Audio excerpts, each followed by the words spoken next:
Every year for the past few years, over the August bank holiday weekend, between 5 and 10,000 people have gathered in a field in Sussex to worship God.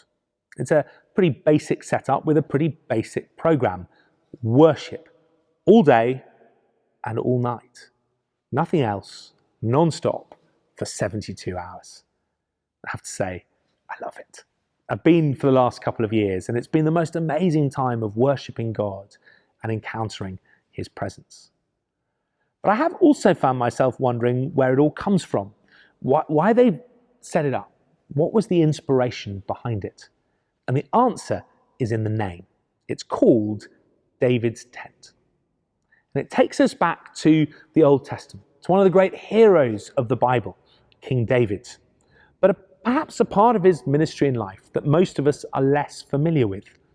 I mean, have you heard of the biblical David's Tent? Well, if you haven't, I'd encourage you to look at the final few chapters of 1 Chronicles in which you can read about it.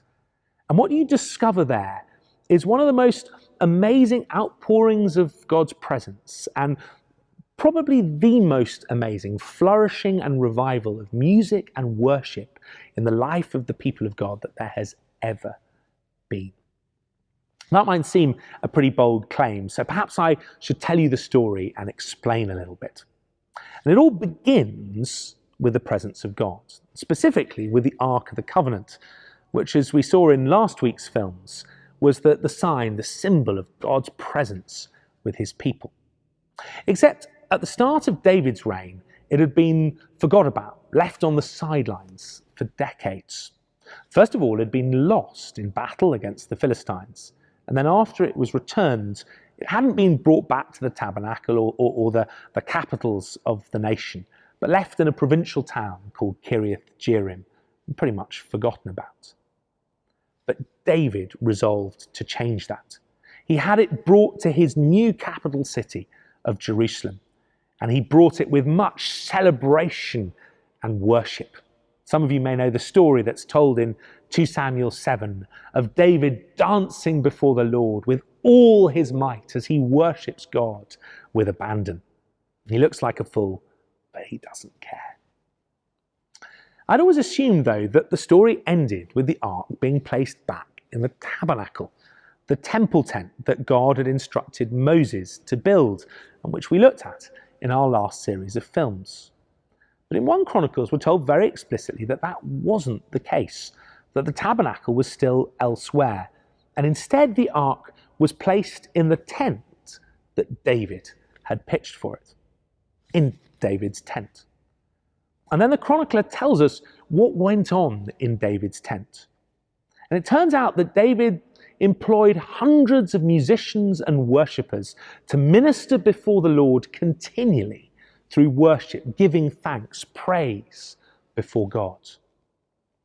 It's a wonderful idea, and it's the inspiration behind the non-stop worship of today's David's tent.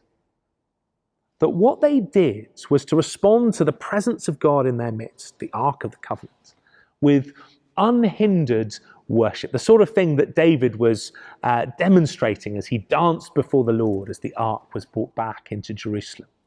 And that, in turn, was the wellspring of a great flourishing of worship that would carry on for generations, in which, in some ways, actually, has never finished. Because if you want to understand the impact of David's tent and the worship that went on in it, you have to turn to the Psalms. And around 100 of the Psalms are connected to named individuals, probably written by them. But it turns out that only one of them, a psalm by Moses, is connected to someone who was from before the time of David. The vast majority of those that are named, 73, are connected to David himself. A great indication of how influential and important he was as the leader and the inspirer of Israel's worship over the years to come. But of the rest, roughly half are connected with 3 individuals who we read about in Chronicles as the worship leaders of this movement that David starts. Asaph, Heman, and Jeduthun. And they're the leaders of a troop of hundreds of worshippers that David sets to ministering before the Lord continually in worship. And their words and their worship and their songs have then reverberated through the generations ever since. We still use many of the exact words that they wrote all those millennia ago as we worship God today. If you have any doubt as to how significant their impact was, well, perhaps look at the name of the place where David pitched his tent. It was called Mount Zion. And it's mentioned in the Old Testament far more times actually than where the temple ended up being built, Mount Moriah. And it is synonymous with the presence of God at the heart of his people. What's happened to David's tent, though, you might ask? Because it didn't continue for that long. 33 years after it was set up, the Ark of the Covenant was moved to the new temple that David's son Solomon built. But when it moved, so did the worship movement. And all the singers and the musicians and the worshippers that David had got going simply moved their ministry from David's tent to Solomon's temple. And worship has been at the heart of the life of the people of God ever since. And David's tent and the psalms that come out of it reminds us that the presence of God and the worship of God should always come together. That our worship comes out of our encounter of the presence of God and our response to it.